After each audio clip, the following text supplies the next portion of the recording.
Good evening, just gone 7 p.m. on Tuesday night, the 26th of January 2021. My name is Toby Lepati Mesme, and this is MesmePolitics.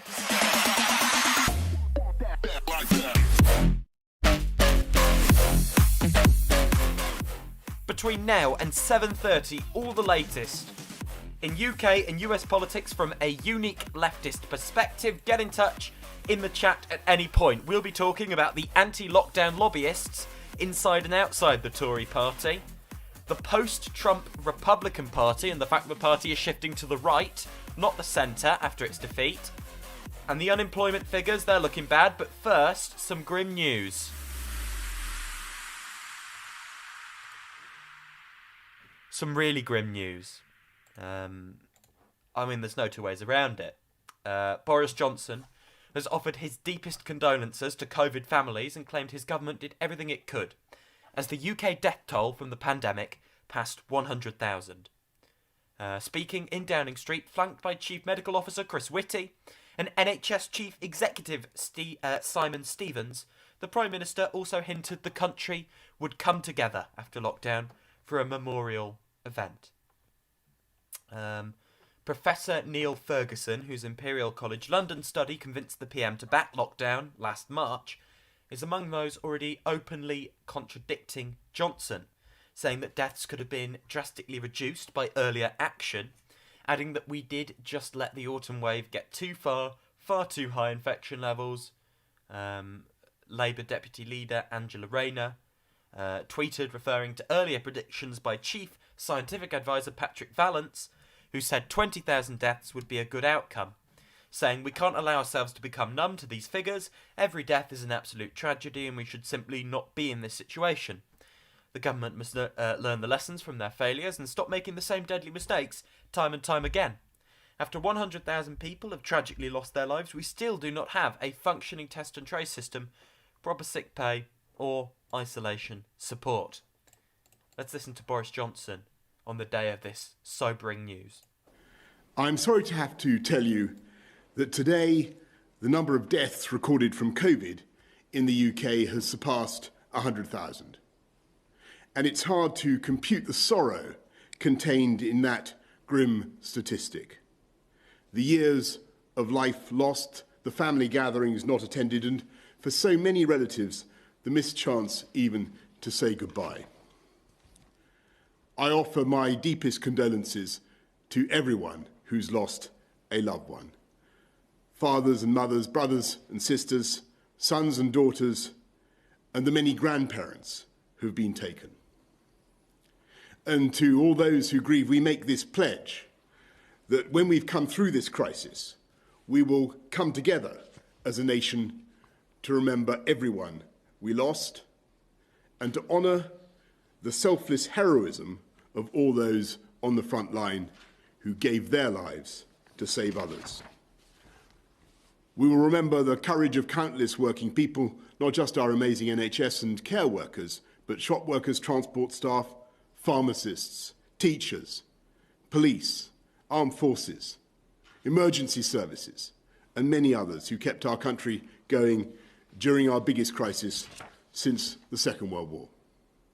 We will commemorate the small acts of kindness, the spirit of volunteering, and the daily sacrifice of millions who placed their lives on hold time and again as we fought each new wave of the virus, buying time for our brilliant scientists to come to our aid. In that moment of commemoration, we will celebrate the genius and perseverance of those who discovered the vaccines and the immense national effort, never seen before in our history, which is now underway to distribute them, one that has now seen us immunise over 6.8 million people across the United Kingdom. And just very quickly, we can hear from Leader of the Opposition, Leader of the Labour Party, Keir Starmer, on the national tragedy we are now in the midst of. It's a national tragedy. This is a milestone that nobody wanted to hit. That number of 100,000 is twice the number we lost in the Blitz, and it's the size of small towns across the United Kingdom. Bath or Stevenage So it's a real national tragedy. And behind the statistics, behind the numbers, we have to remember there's always a grieving family, a mum, a dad, a brother, a sister, a friend, a neighbour, or a partner. So our hearts go out to everyone affected as we reach this awful milestone. A really horrendous day. It is symbolic, obviously. It was as horrendous yesterday. It will be as horrendous tomorrow. But the symbolism of this is truly sobering. It is a tragedy. I want to offer my condolences to everyone, and I know many personally, everyone who has lost a loved one, a family member, a co-worker, a colleague to coronavirus, to this god-awful, deadly disease. It is serious. It is real. It is not a hoax. It is not exaggerated. This is deadly serious, and if you don't recognise that, if you don't realise that, you're lying to yourself. Because this is real and this is scary. We have to, moving on from this, fight for justice for all those people that were sent onto the front line without adequate protective equipment, all those people that were forced to go to work and died as a result, all those people who did the right thing but still succumbed to this virus thanks to the negligence and the incompetence of the actors within government throughout this crisis. And that's not politicising. That's asking for a basic modicum of scrutiny. People are numb to this. People really are numb to this right now. The scale of this, we've got used to it. But it did not have to be this way, right? We heard from Patrick Vallance back at the beginning. This could have been 20,000 deaths. This never had to be this way. And it's not sunk through. Story today. Both Labour and Tory strategists expect Boris Johnson to get a vaccine bounce in the polls ahead of May's elections. Senior Conservatives also expect an uplift in Johnson's popularity due to the success of the vaccine programme, particularly as it looks likely to open the way to a gradual easing of lockdown restrictions in the spring. But while Tories believe the PM's personal poll bounce will take time to filter through to the party's ratings, Labour is braced for the first impact to be shown in this May's elections. The usual spin battle by parties to play down their chances has taken on even bigger significance as the UK faces its single biggest set of elections on one day for years, thanks to the pandemic postponing many contests from last year and rolling them in with other elections. Private MRP surveys conducted for Labour currently point to the Tories winning the Tees Valley Metro Mayoralty by a big margin on the first round of voting. A recent presentation to the Shadow Cabinet by Starmer's Chief of Staff, Morgan McSweeney, revealed internal polling showing that Labour had so far managed to get just 4% of switches from the Tories since the 2019 general election defeat under Jeremy Corbyn. One slide showed that Labour's rise in the polls over the last year has come largely from taking big chunks of Liberal Democrat and Green support, whereas the Tories had gained markedly from former Brexit Party supporters. A senior Labour figure says, we expect the Tories to get some kind of vaccine bounce. By May, they will probably have vaccinated certainly the most vulnerable people. They're talking about restrictions opening up in the next couple of months, and that's on top of the incumbency benefit that governments across the world have had in the last year.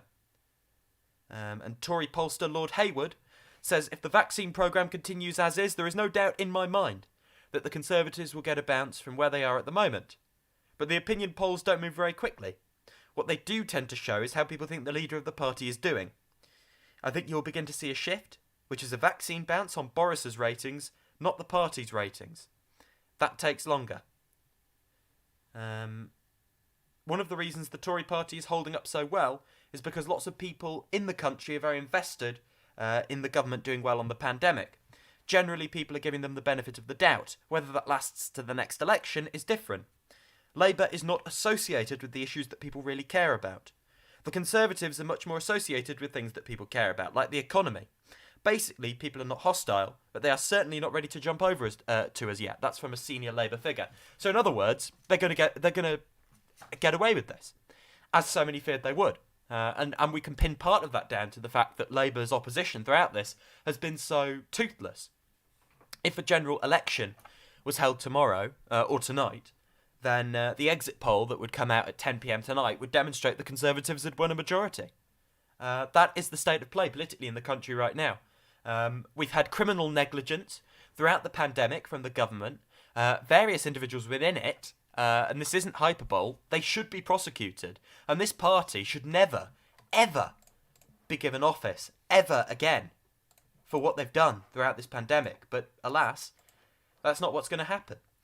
Meanwhile, unemployment in the UK has reached the highest level for more than 4 years, as the second wave of the coronavirus pandemic and tougher lockdown measures place more pressure on businesses and workers. Unemployment has risen to 5% in the 3 months to the end of November. We have the worst of all worlds. We've had a toothless pandemic response. We've had a useless economic response. Worst economic contraction, one of the worst death tolls. Still not rectified, still making those mistakes. Although there have been promising signs. The media has been absolutely deranged, right? When the government's being irresponsible and reckless, they've been complicit. And now, when they were being a little bit sensible, they're pushing them to open up faster. We need to organise. We need to organise around key demands throughout this. And there is an opening here with unemployment on the rise for the left to organise and make the case for a more collectivist work strategy coming out of the pandemic, and also to argue for a state-led recovery strategy, because that's what's needed, and that is something the Tories won't have the teeth to do, won't have the courage to do, won't have the chops to do, and that is an opening for Labour, very much so. Over to the United States, and we're talking about the Republican Party again. I promise we will try not to too much, but former President Donald Trump, determined to remain a force in GOP politics, is gaining new opportunities, with a crucial Senate seat unexpectedly coming open in Ohio, an ally announcing for governor of Arkansas, and rising pressure on Republicans in Congress who did not stand with him during this month's impeachment vote.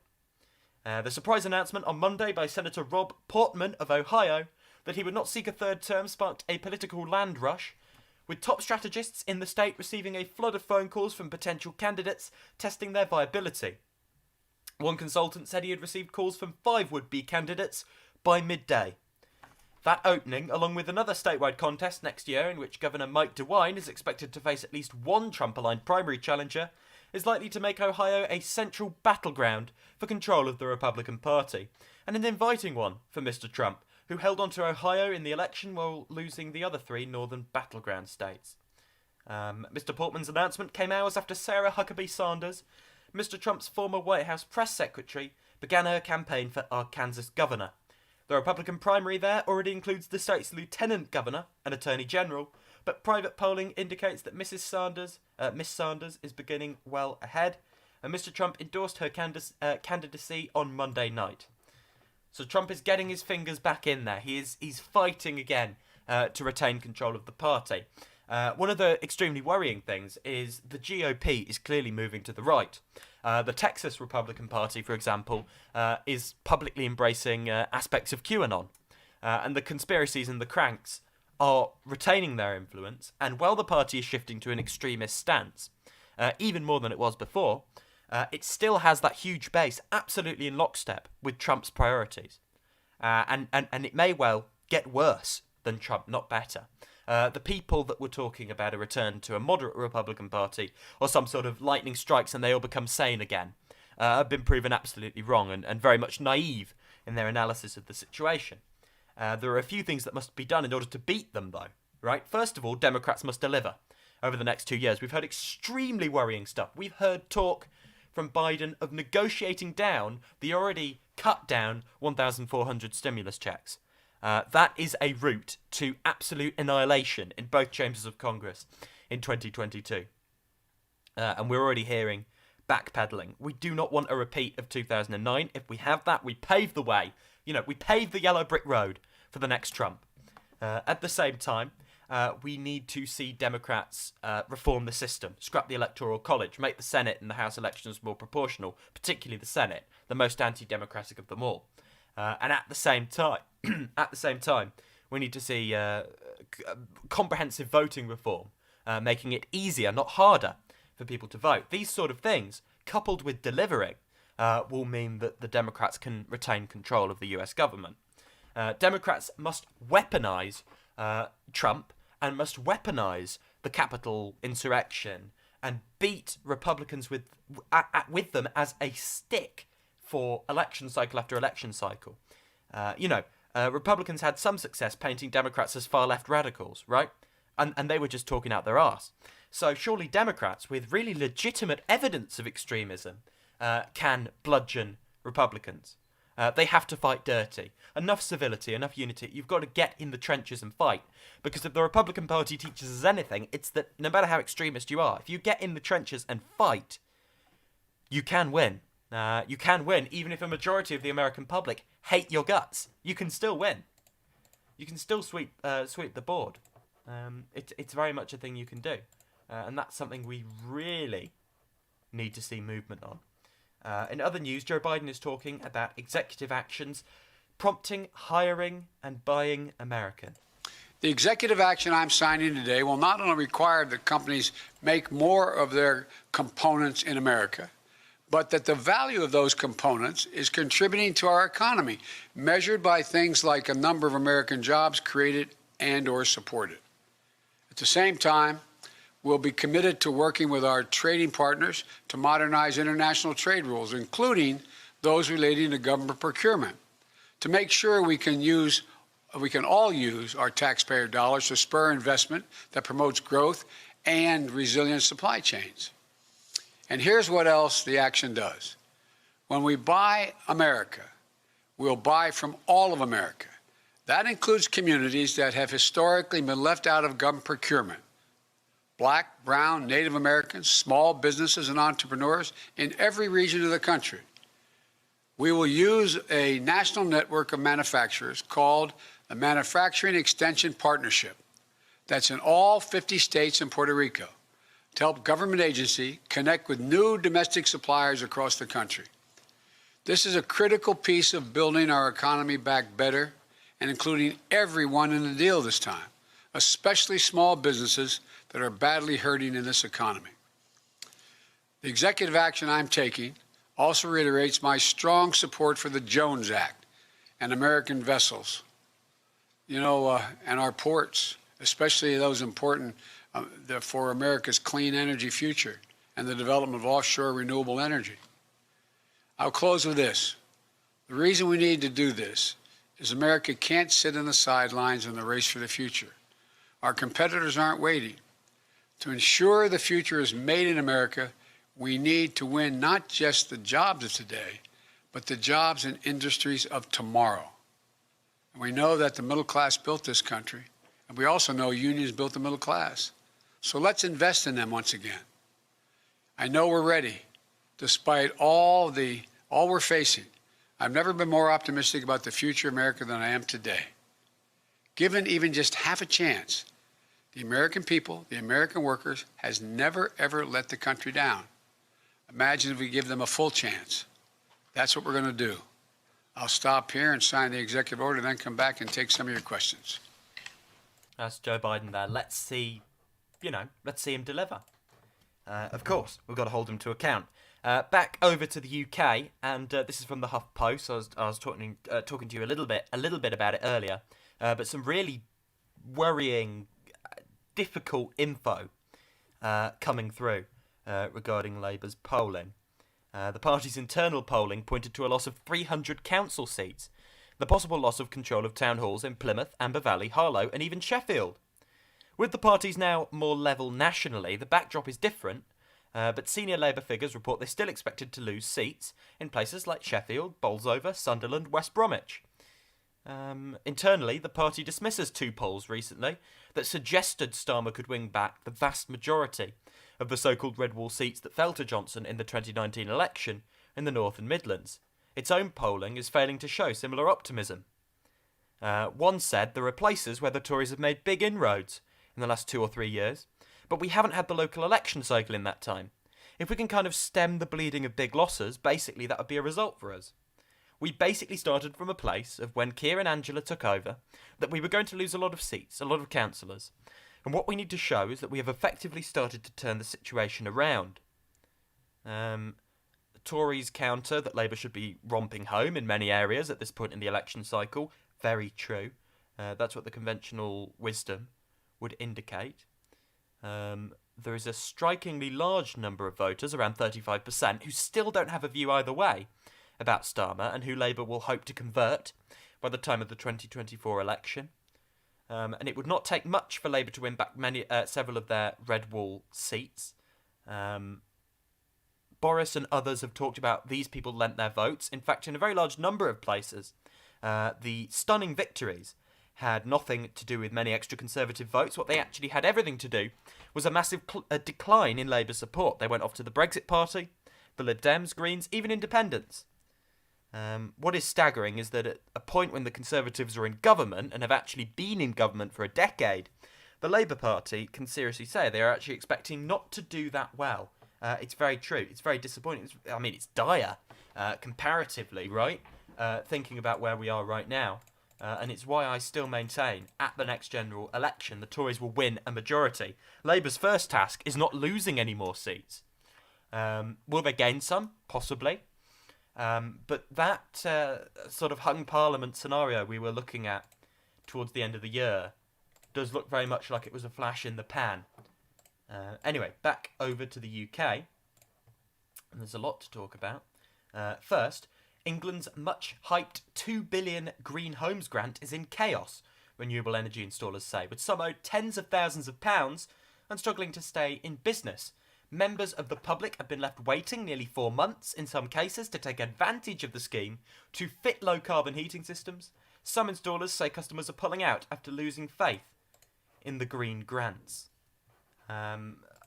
Disastrous, right? Chaos. Chief Executive Officer of Engeria, based in Newcastle, says it is a desperate situation from everyone's point of view, not just the installers. This scheme was supposed to create jobs, but it is not doing that. We were ready to go last autumn, but we have set up a call centre for 40 staff. We've now got 2 in there. So the reality is, right, the Tories will not match up. They will not face up to the challengers. They will not provide the ambition, the state-led investment needed. They will pay lip service to the green agenda, but they will not do what needs to be done. And therein lies the opening for any oppositional force to challenge them. I want to talk to you quickly about the anti-lockdown folks. So the Health Secretary, Matt Hancock, has fired a coded warning at MPs seeking a roadmap out of COVID restrictions, saying the pressure on the NHS is too great, with hospital admissions still almost double the April peak. Jenny Harris, the Deputy Chief Medical Officer, says people need to keep these figures in proportion, saying we are not out of this by a long way. This comes after people from the COVID recovery group have piled pressures on the government in recent days to set out the next step to lifting restrictions in England. Hancock says there are more people on ventilators than at any time in this whole pandemic. Of course I understand the yearning people have to get out of this. We have to look at the facts on the ground, and we have to monitor those facts. Everyone wants to have a timeline for that, but I think most people understand why it is difficult to put a timeline on it, because it's a matter of monitoring the data and the facts. This is state contingent, not a time contingent question. Who'd have thought it? I agree with Matt Hancock for once. If you want to have a listen to some of these lunatics, here's a lockdown skeptic MP earlier this year. I want to point out these people are wrong. They're peddling fiction. Please do not be persuaded. But this is what they were saying. Mr. Deputy Speaker, this is a situation of state capture. The government is completely in thrall to a lobby, driving a policy that has manifestly failed. It's failed or we wouldn't be here yet again. A complete failure. And yet we go through increasing iterations of this policy with ever tighter controls and restrictions in the hope that it might finally work. And then, when there is a possibility, as a consequence of the arrival of the vaccines, the crazed lobby has already begun to signal that the social control won't be over, that some restrictions will remain. Indeed, the chiefs have pointed out that they might have to be reimposed all over again next winter. So, for those colleagues who are contemplating voting for these measures this evening, buoyed up by opinion pollsters telling them that actually the voters are in favour of them, and indeed the voters crave for even tighter restraints on their liberty, I would point out that when the devastating economic consequences of this policy come home to roost, double-dip recession, years of slow growth because firms can't take up new opportunities because they're saddled with debt, those same voters who were so enthusiastic will abandon them, and they'll be back to point a finger of blame. And on that occasion, at least, they'll be right. Definitely. Okay. Meanwhile, Us for Them, which has opposed some COVID safety measures in schools, has won the backing of 17 Tory MPs and is growing. It's advised by an influential Tory lobbyist. The group met twice with civil servants from the Department for Education before key government decisions on coronavirus school policies were made last year. That's according to The Guardian. Right, lot to unpack. First of all, the anti-lockdown lobby is pushing the government, and the government is enthralled to them. It's enthralled to a right-wing libertarian faction of British politics, a very minoritarian faction. And this is extremely worrying because they were moving in the right direction. Now they're being stupid again, talking about opening really recklessly. And that will be, that will be chaos. It will be a disaster. But they're considering it, even as we hit 100,000 deaths. Us for Them is an astroturfing organisation. It's backed up by Tory lobbyists, Tory advisors. It's not grassroots. It's meant to look grassroots. It's not. It represents the interests of a right-wing sect of politics, right? Same time, these anti-lockdown voices have been wrong at every turn. Everything they've ever predicted, everything they've ever said has been completely wrong. They cherry-pick their statistics, and when they aren't borne out by the reality, they cry cancel culture. They don't know what they're talking about. They're not fit to talk about this. They are completely clueless. Of course, they have the right to talk about it. Of course, they have the right to spew their anti-scientific, dangerous nonsense out there. And I'd never take that away from them. And I'm a firm believer in free speech. But the fact remains, they are dangerous. No one's listening to them, which is a win for the common sense of the British public. But they are talking nonsense. They've been proven wrong time and time again. If there was an excuse originally for being sceptical, there isn't anymore. Because they've been proven wrong. The fact we are where we are proves them wrong. The cost balance analysis tells us that we can't open schools immediately after half term. We know the damage it puts on vulnerable children, and just children in general. We know. And the thing has to be, schools have to be an absolute top priority. The top priority. For things lifting. Not pubs, not retail, schools. And that prioritisation should be reflected in the vaccine rollout, vaccinating teachers, all that sort of stuff. Absolutely right. But let's not be rash. Let's open when we know, when the science tells us it's fine. There's been a propaganda offensive in the papers today, encouraging opening them sooner, saying that teachers aren't in any danger, all this nonsense. Of course they're in danger. Anyone who knows a teacher knows they're in danger. From the virus. We have to do this right, and then hopefully we'll never have to close them ever again. If we don't do this right, we will close them again, and it's more stop-start disruption, more confusion, more damage to children's mental health. I'm with you, I understand the problem, but we have to look at this in a really serious manner. At the same time, support must be provided to people in order to make it through these lockdowns. They won't. We're in a country where we like the idea of penalising people who need to isolate, and at the same time, the media's on board with everything, pushing for the full death cult approach of reopening, because all these forces are designed to prop up the failing economic model of neoliberalism, which cannot exist if we have the solidaristic act of shutting down to keep us all safe for a few months.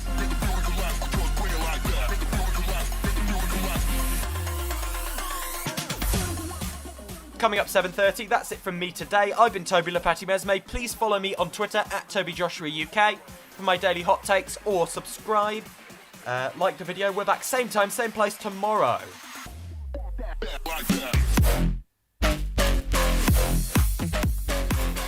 Oh, and hey, you can get my twice daily 2-minute reads on Medium at TobyJoshuaPolitics. Thanks for joining us. Join us again. Please do subscribe. tell your friends, get involved. This has been all the latest in UK and US politics from a leftist perspective. Enjoy your Wednesday. I'll see you at the end of it. Good evening.